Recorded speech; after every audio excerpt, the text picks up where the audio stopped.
கோயம்பேடு பேருந்து நிலையத்தில் தூங்கிக் கொண்டிருந்த நபர்கள் மீது போலீசார் திடீர் தடியடி நடத்தியதால் பரபரப்பு ஏற்பட்டது.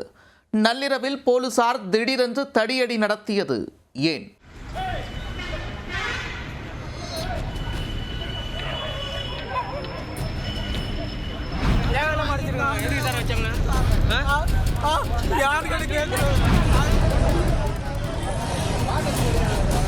கோயம்பேடு பேருந்து நிலையத்திற்குள் தங்கியிருந்தவர்களை போலீசார் தடியடி நடத்தி வெளியேற்றிய காட்சிகள்தான் இவை. நடந்தது என்ன?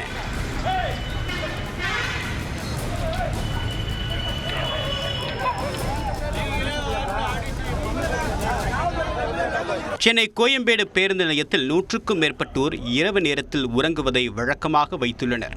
வீடுகள் இல்லாதவர்கள், ஆதரவற்றோர், வெளி மாநிலத்தவர்கள், கட்டட பணியாளர்கள், பிச்சைக்காரர்கள், மதுபோதை நபர்கள் என்று ஏராளமானோர் தங்கும் விடுதி போல கோயம்பேடு பேருந்து நிலையத்தை பயன்படுத்தி வருகின்றனர்.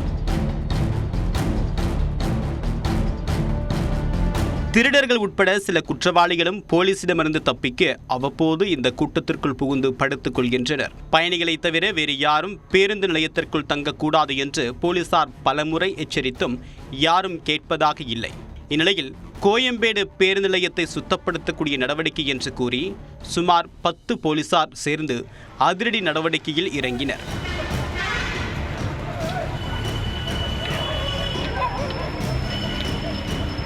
வியாழக்கிழமை அன்று இரவில் கோயம்பேடு பேருந்து நிலையத்திற்குள் சென்ற போலீசார் அங்கு படுத்திருந்தவர்கள் மீது தடியடி நடத்தினர்.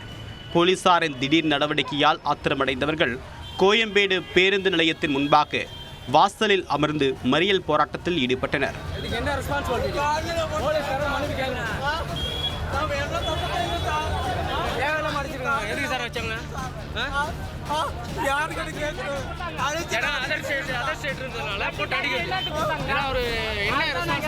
போலீசாரை கண்டித்து 100க்கும் மேற்பட்டோர் சாலை மறியல் போராட்டத்தில் ஈடுபட்டதால் கோயம்பேடு பேருந்து நிலையத்திற்கு உள்ளே பேருந்துகள் செல்ல முடியாமல் கடும் போக்குவரத்து நெரிசல் ஏற்பட்டது. இதையடுத்து அங்கு வந்த உயரதிகாரிகள் சாலை மறியல் போராட்டத்தில் ஈடுபட்ட நபர்களிடம் பேச்சுவார்த்தையில் ஈடுபட்டனர்.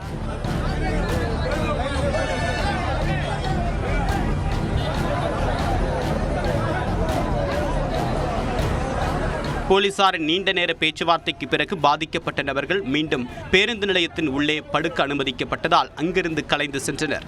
பேருந்து நிலையத்திற்குள் இதுபோன்ற நபர்கள் நிரந்தரமாக தங்கிவிடுவதால் பயணிகளின் பொருட்கள் திருடப்படுவதாகவும் பாதுகாப்பற்ற சூழலை நிலவுவதாகவும் பயணிகள் குற்றம் சாட்டியுள்ளனர்.